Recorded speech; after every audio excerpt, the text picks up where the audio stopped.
আলহামদুলিল্লাহ, সকলেই সম্মানিত। আমি কোরআনের তাফসীরের ব্যাপারে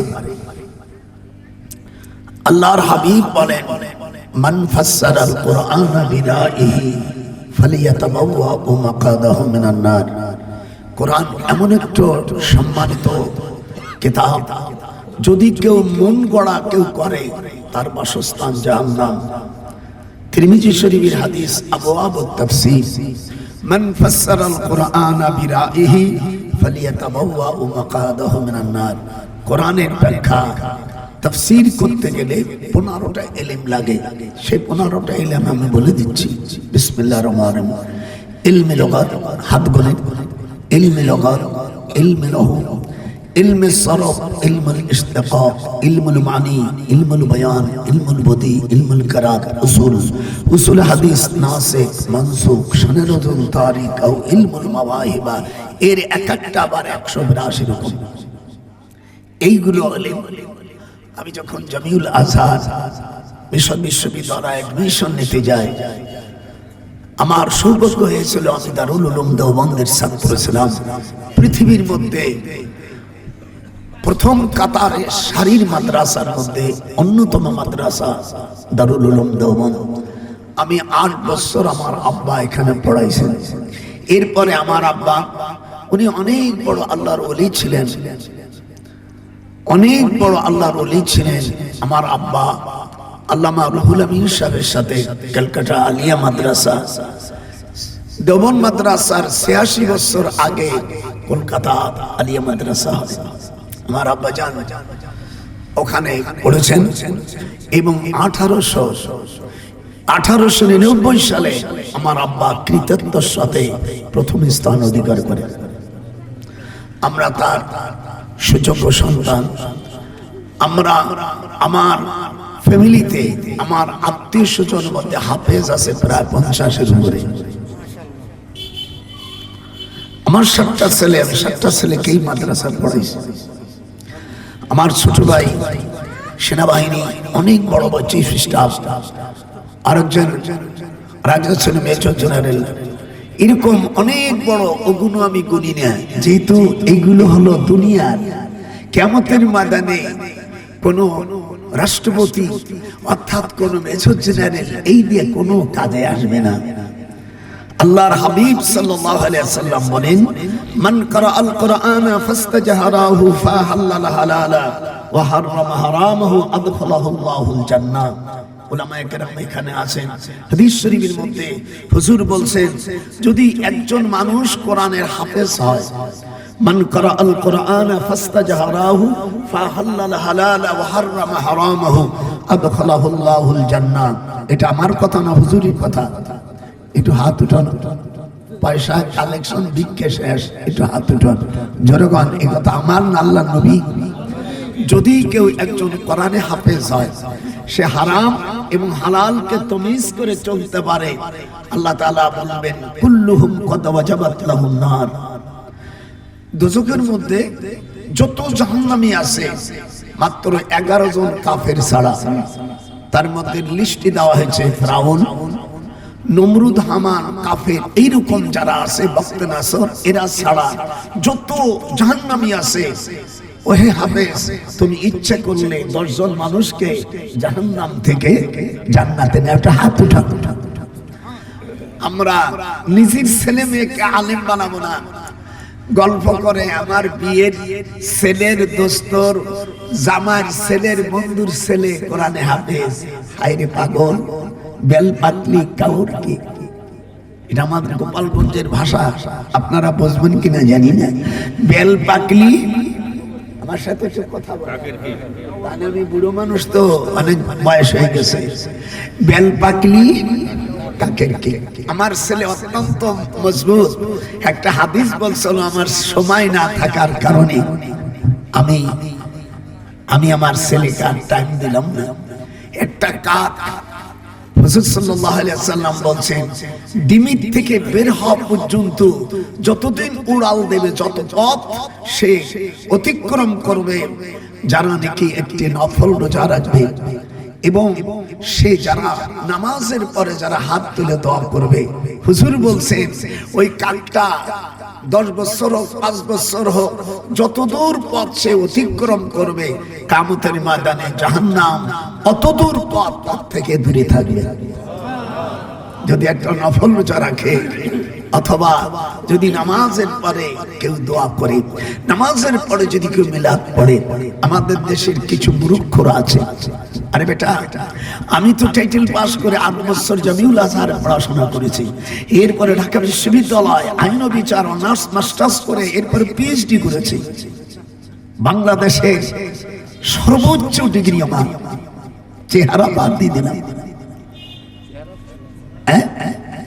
এই মূর্খরা, আমি কোরআন হাতে রেখে বলছি, আমি দেওবন্দের মুফতি সাহেব আমাকে মাথায় পাগড়ি দিয়েছে, আল্লাহ তোমার কোরআন শপথ করে বলছি, এইখানের যিনি দেওবন্দ মাদ্রাসার যিনি প্রতিষ্ঠাতা, এনার নাম আবুল কাসেম নানতবী রহমতুল্লাহ আলাইহি।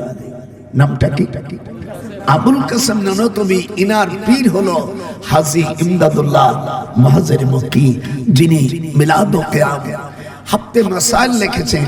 এর ইংরেজিতে অনুবাদ আমি করেছি বাংলাদেশে, এবং বিশ্বের প্রথম কেউ আসের আমি ইংরেজিতে, আমি আরবি, আমি উর্দুতে এবং হিন্দিতে বাংলা ভাষায় আমি অনুবাদ করেছি। এটা ইসলামী ফাউন্ডেশনের প্রথম ছাপাই ছিল। এই জন্য আপনারা খবরদার, মিলাদ বড় ফরজ না। মানুষ বলে মিলাদ কোরআন হাদিসই নাই। আপনারা যারা আইএ পাস বিএ পাস করেছেন, সেখানে সার্টিফিকেটে লেখা আছে ডেট অফ বার্থ। কথা বলেন কেন? এর আরবিতে কি করবেন? যারা দাখিল ফাজিল আলেম আইএ বিএ পড়ছেন, ইংরেজি থেকে ওরা লেখে, আরবিতে লেখে তারিকুহু ফি মাউলুদুন। খারিজি মাদ্রাসা যারা পড়ে তারাও তারিকুহু ফি মাউলুদুন। কোরআন আমার হাতে, পৃথিবীর মানুষ, আল্লাহ তোমাকে সাক্ষী রেখে বলছি, তিরমিজি শরীফের জলদে সানিতে 203 পৃষ্ঠার মধ্যে একটা অধ্যায় আছে, বাবু মাজা ফি মিলাদুন নবী সাল্লাল্লাহু আলাইহি সাল্লাম, একটা অধ্যায় আছে। তোমরা পড়বা না পড়ো আমরা বলি না, এটা ফরজ ওয়াজিব না, কিন্তু এই নিয়ে আমি আমার ভাস্তিকে বলছিলাম 5-6 বছর পরে টাইটেল পাস করে তোমাকে এমএ পাস করার সার্টিফিকেট তুই কার, আমাকে একটু ভোট করতে, তুই কার অনুমতি এগুলো দিলি? কাকা এরা ভোট টোট আছে। আপনারা বললে আমি পুলিশে ধরে নিয়ে দেবেন, আর আমাকে পারবো না, যেহেতু এই হাতে কোলে করে মানুষ করা, হাত ঝঞ্ঝরে করে সুবহানাল্লাহ। আমি কোন রাজনীতি করি না, 2 নেত্রী আমার আত্মীয়, ওদের মাইয়ের বিয়ে, বোনের মাইয়ের বিয়ে আমার সাওয়া, আরে আমার ভাস্তি। এই জন্য আর বড় মানুষ আমার 95 বছর, হাদিস শরীফের মধ্যে আসছে 80 বছর বয়স হলে আল্লাহ ডাইরেক্ট ফেরেশতাদেরই বলছে, আমার বান্দার কোনো গুনাহ লেখা যাবে না, শুধু নেকিটা লেখো। আজকে হাদিস বলবো অনেক, আপনারা রাজি আছেন? যখন রাজি আছে, কারণ তুই আমার তো কোনো শালা জেলে নেবে না, যেবাখন এই যারা চাকরি করে আসমানে চাকরি করবো, তোমার। তারপরে আমি 9ম সেক্টরের একজন বীর উত্তম, আমার কথা শুনে তো পায়খানা করে দেওয়া। এই জন্য আমি বলতে চাই, আজকে কোরআনের তাফসীর করব, যারা রাজি আছে হাত উঠান, না রাইতে দিন, যে হাত উঠাবেন আল্লাহর দুশমন। আজকে কোরআনের তাফসীর একভাবে চলবে এবং 4 রুকুতে শেষ হবে। যদি কেউ চলে যাও, কোরআন শুয়ে বলছে আমার রস ফেরত দিয়ে চলে যাবে, কোনো ছাড় দেওয়া নেই। জীবন ভরে আমাদেরকে দেশের ওলামারা বলছে 7টা দোজক নাই কোরআনে, হাদিসে তো নাই। কোরআন শরীফের মধ্যে আল্লাহ বলেছে লাহা সাবআতু আবওয়াব লিকুল্লি বাবিন মিনহুম জুজউম মাকসুম। আপনারা যারা অর্থ বোঝেন, এখনই বাংলা অর্থমা করে যদি না থাকে আমি জিহ্বা কেটে ফেলবো। আল্লাহ বলছে দোজকের 7টা দরজা। যেরকম কয়টা? এই 7টা দরজাকে আমার দেশের এই মৌলবীরা, মূর্খ মৌলবীরা বলছে 7টা দোজক। আজকে ধোলাই খালে নেব না। আয়াত কোথায় কোথায় আছে। ছোটবেলায় মার কাছে আমি হেফজ পড়েছি, এখনো কোরআন শরীফ সব মুখস্থ। 7টা দুজখের 7টা দরজা, কয়টা? এটা কোথায় আছে? সূরাতুল হিজর 14 পারায় 45 নম্বর আয়াত। আমাদের দেশে এরা মিথ্যা বলে বলে জাতিকে ধ্বংস করেছে। আজকে সেই মিথ্যাকে উদ্ঘাটন করার জন্য আমি আপনাদের কাছে ময়দানে এসেছি। যখন আল্লাহু আকবার। আল্লাহ বলেন প্রথম দরজার নাম করার। এটা সূরা ইব্রাহিমের 29 নম্বর আয়াত। 2 নম্বর দরজার নাম লাজা। যেরকম কি এটা পাওয়া যাবে সূরা আল মারিজের 15-16 নম্বর আয়াতে। 3 নম্বর দরজার নাম হুতামা, সূরা হুমাজার মধ্যে পাওয়া যাবে ওয়াইলুল লিকুল্লি হুমাজাতিল লুমাজা। আমি সব এগুলো দিয়ে সেট করে এরপর তাফসীর আনবো। আমার আনতে গেলে রাখবেন, আমি হাফেজ মানুষ, সবটাই টেনে নিয়ে আসবো। দেখবেন যারা কম্পিউটার চালায়, গল্প করে আর হাত টেনে, তাদের বাটন ঠিক মতন চলে, কি করে না? আর জিজ্ঞেস করে আমার তো খুঁড়াই আনতে হবে না, আমার সব মুখস্থ। 3 নম্বর গেল 1 নম্বর কোন 1 নম্বর দরজার নাম আমিয়া কারার। এখানে কারা কারা থাকবেন এরপরে আমি সাজাচ্ছি। আগে 7টা দরজার নাম সেট করি, আয়াত সেট করি, এর সাথে 862টি আয়াত আসবে। এত সময় তো লাগান যাবে না, মূল মূল কথা। 4 নম্বর দরজার নাম সাইর, সূরা মুলুক। ক্বালু লাউ কুন্না নাসমাউ আও নাকিল মা কুন্না ফি আসহাবিস সাইর। এটা হলো 4 নম্বর দরজা। 5 নম্বর দরজা সূরা মুদ্দাসসির 27 নম্বর আয়াত। মা সালাকাকুম ফি সাকার ক্বালু লাম নাকু মিনাল মুসাল্লিন ওয়া লাম নাকু নুতঈমুল মিসকিন ওয়া কুন্না নুকাযযিবু বিয়াউমিদ্দিন। এটা গেল 5 নম্বর দরজা। 6 নম্বর দরজা হলো জাহিম। আল্লাহ রাব্বুল আলামিন বলেন কোন পুরুষ কোন নারী যখন অন্যায় কাজে প্রস্তাব দেবে তখন সেই প্রস্তাবকে নাকচ করে দেবে। ওয়া আম্মা মান খাফা মাকাম রাব্বিহি ওয়া নাহান নাফসা আনিল হাওয়া ফা ইন্নাল জান্নাতা হিয়াল মাআওয়া। এটা হলো 6। এবার 7 নম্বর দোজখের দরজার নাম হলো হাবিয়া। এই দরজাগুলো এই মৌলবীরে না বুঝে একে যে পড়াইছে সেও মূর্খ, আর ও তো 2 নম্বর বাটপার। আমি কোরআন শরীফ না জানি এসেন, এই জন্য হুজুর বলছেন কোরআনের ব্যাখ্যা করতে গেলে কয়টা ইলম লাগবে? প্রথম হাত উঠান যখন কয়টা? আমি 15টা। এর একটা দৃষ্টান্ত গেলি আমি আল্লাহ কোরআন পাকের মধ্যে বলেন পৃথিবীর যত গাছগাছালি আছে সব কলম বানাও, এবং যত সমুদ্র আছে আবহুর, এরপরে আরো পৃথিবীর যত সমুদ্র আছে আরো 7 ভাগে জমা করো, এরপরে কালি বানাও আর সকল গাছগাছালি দিয়ে কলম বানাও, এই দিয়ে লেখা শুরু করো। ওমা নাফিদাত কালিমাতুল্লাহ। আল্লাহ বলছে আমার একটা শব্দর ব্যাখ্যা তোমরা সমাপ্ত করতে পারবে না। আমি জামিউল আজহার বিশ্ববিদ্যালয় আমি যার কাছে থিসিস জমা করেছি, এমফিল করতে হয়, রেজিস্ট্যান্স করতে হয়, যারা পিএইচডি করছে আমার দেশে বাংলায় করে, ওগুলো আমি গুনি না, ওরা লেখাপড়া জানে না। ইংরেজিতে আমার জীবন ভরে আমরা এমফিল করেছি বিদেশে, আরবি এবং ইংরেজির উপর। আমি 2টা সাবজেক্টের উপর এমফিল করেছি। যখন আল্লাহু আকবার। আল্লাহ কোরআন পাকের মধ্যে বলেন যারা পিতামাতার সাথে যারা বেয়াদবি করবে তাকে আল্লাহ তাআলা হাবিয়ার মধ্যে রাখা হবে। কথা কয় না কেন?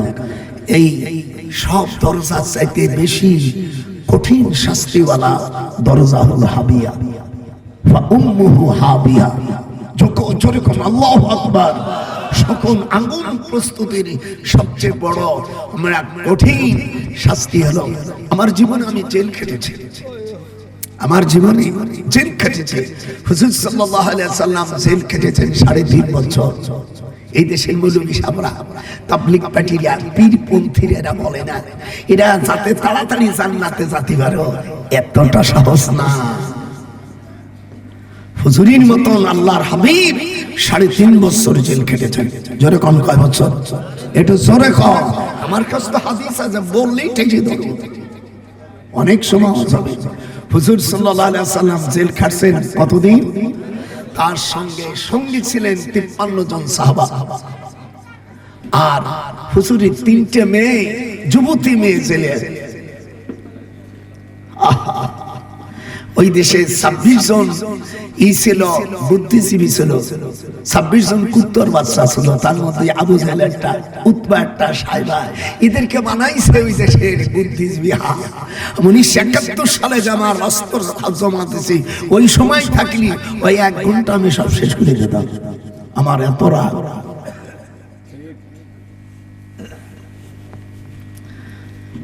ইসলাম দার কিনে খেয়ে ফেলে, ইসলাম এত সহজ আসেনি।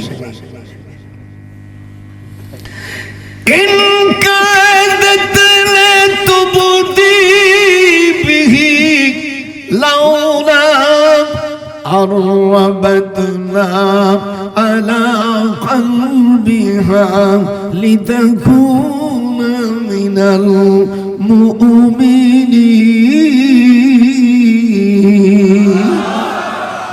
ভালো লাগতেছে না? তাফসীর চলবে একদমই। আলহামদুলিল্লাহ, যেরকম আলহামদুলিল্লাহ। হুজুর জেলখানায় যখন রয়েছে, হুজুরের দুধমা হালিমাতুস সাদিয়া, উনি তাইফে, যারা তাইফে গেছেন, তাইফের এলাকাটা 12 মাসেই ঠান্ডা। যারা হজ করেছেন, যদি জীবনে যাইয়ে থাকেন, আমার কথার সাথে না মিললে সাথে সাথে আমি বসে যাব, আমি মিথ্যে কথা বলতে পারি না। তাইফ এলাকাটা মক্কা শরীফ থেকে প্রায় 7,500 ফিট উঁচু। যেরকম আল্লাহু আকবার। সেইখানে পানি, সেইখানে সব কিছু আছে। তাইফের প্রথম যখন আব্বাসী মসজিদে গেলাম, তখন ওই মসজিদে এই আয়াতটা নাযিল হয়। যেরকম আল্লাহু আকবার। কোরআন শরীফে 114টা সূরা, 23 বছর 8 দিনে 1214 স্থানে নাযিল হয়েছে। আমরা যখন পিএইচডি করেছি, তখন এই জায়গাগুলোর নাম সব আমাদের মুখস্থ করতে হয়েছে এবং ইংরেজিতে লিখতে হয়েছে। ওই বাংলায় বললে ওই মূর্খ ডক্টরে ওইগুলো চলে না, আর ওগুলো আমি শিখেই করি। আজকাল তো টাকা দিয়ে কিনতে পাওয়া যায়, লেখাপড়া তো শেখো নাই। হাই হাই হাই, হালিমাতুস সাদিয়ার কাছে সংবাদ পৌঁছলো, ওয়াবাশশিরিল মুখবিতিনা আল্লাযীনা, আল্লাহ কোরআনে বলেন, ইযা যুকিরাল্লাহ।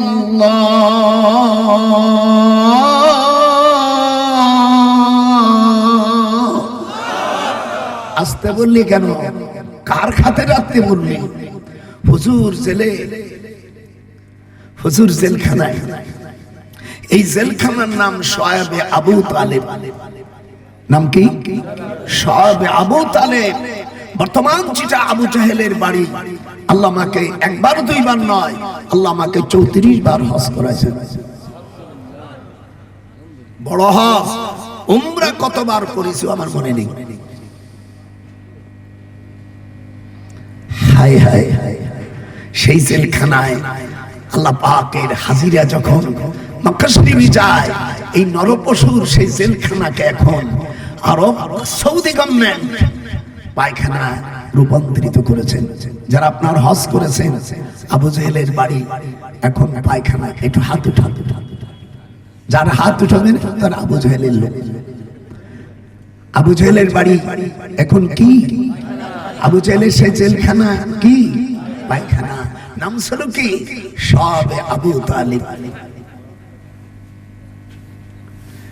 যেহেতু আবু জাহেলের বাড়ি তো মক্কায় না, আবু জেহেলের বাড়ি হলো উৎপন্ন গারান তুষখাল গ্রাম, উত্তরে ইয়ামিন, সাদেকপুর ইউনিয়ন, সাদেকপুর থানার দক্ষিণ পাশে জিবদা পাহাড়ের পাশে। এখানে মেথররা বসত করত। আমাদের দেশের অনেক মৌলবীরা মূর্খরা বলে আবু জেহেল রাসূলের চাচা। এই মৌলবীর ওয়াজ শোনা হারাম। আবু জেহেলের বাড়ি তো মক্কায় না, এর বাড়ি উত্তরে ইয়ামিন, তুষখাল গ্রাম। আমি এখানে, আমার ছেলে এখন এই ইউনিভার্সিটিতে আছে, আমার মেজে ছেলে। হায় হায় হায়, এই মৌলবী এই কোথার থেকে গেল বলো? আবু জেহেলের নাম হলো আমর বিন হিশাম। জোরে বল, আবু জেহেলের নাম কি? আমর বিন হিশাম। আল্লাহ রাসূলের সাথে বিরোধিতা করার কারণে আল্লাহ নবী ওকে খেতাব দিলেন আবু জেহেল। আবু মানে পিতা, জাহেল মানে মূর্খ। ওর নাম হলো আমর বিন হিশাম। তোরা নোট করে নিস, আমি কখন মরে যাব এই নিয়ামত আর তোরা পাবি না। এই ভুলকে আজকে দুনিয়া থেকে আমি সাড়ে চড়ে বিদায় করে দিতে চাই। পাকিস্তানকে যেমন বিদায় করে দিয়েছি, এদেরকে এইরকম মূর্খদেরকে বিদায় করে দিতে চাই। আহা, এদিক তাকান, হুজুর জেলখানায়। আপনাদের ভালো লাগছে না মন্দ লাগছে? মন্দ লাগছে, জোরে বলেন।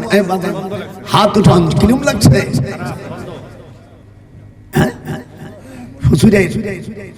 হুজুরকে জেলখানায় রাখছে, আর তার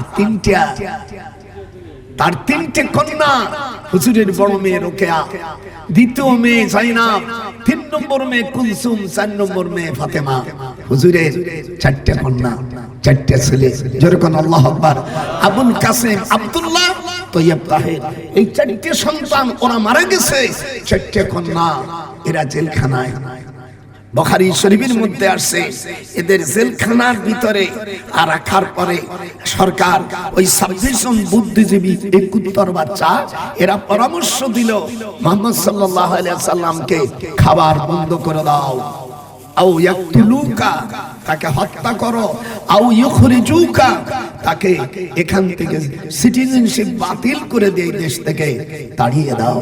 এই সিদ্ধান্ত যখন নিল আল্লাহ রাসূল সাল্লাল্লাহু আলাইহি ওয়াসাল্লাম, আহা, তিনি জেলখানার ভিতরে খাবার বন্ধ করে দিলে হুজুর সাল্লাল্লাহু আলাইহি ওয়াসাল্লাম উনি গাছের পাতা খেয়ে উনি রোজ দাফন করেছে। বাজানে দেখা হাদিস নাম্বার 3460। এখানে হাদিস আছে, তখন হুজুর গাছের পাতা ব্যতীত অন্য আর কোনো খাবার পাতি নেই। ওয়ারাকুশ শাজার ইন্না আহসালা লা ইয়াদু কামা ইয়াদুল বাইত। এবং হুজুর 3.5 বছর জেলখানার মধ্যে কেউ দেখতে আসেনি, শুধু গাছের পাতা আর ঘাস, এই খেয়ে 3.5 বছর। আমাদের দেশের হয় তাবলিগ ভাইজানরা, ও পীর ভাইজানরা, তোমার উস্তাদরাই দিয়ে শিখে নেয় একবারে হসমসিয়ে নরম নেকি দিয়ে জান্নাতে তুমি ঢুকে যাবা। আর এইগুলো দেখলে না ইসলাম। আর ছাগল হেলিকপ্টারে আনছে, 2.5 লক্ষ টাকা খরচ, হেলিকপ্টার সহ আর বিদেশিদের সহ ওয়াজ করছে, তোমরা সকলেই জঙ্গলে যাই আল্লাহর ওলি হও। জানো আর কোথাকার তোরে আমি বলেছি, এই মাদ্রাসার সেক্রেটারি বাড়ি তো গোপালগঞ্জ, ক্ষমতা রাষ্ট্রের ক্ষমতা কিভাবে দেখাই দেবো। আমি বলছি ওই মাদ্রাসার সেক্রেটারি আর এগুলো না বাম গোপালগঞ্জের কাজ দেখে মনে কর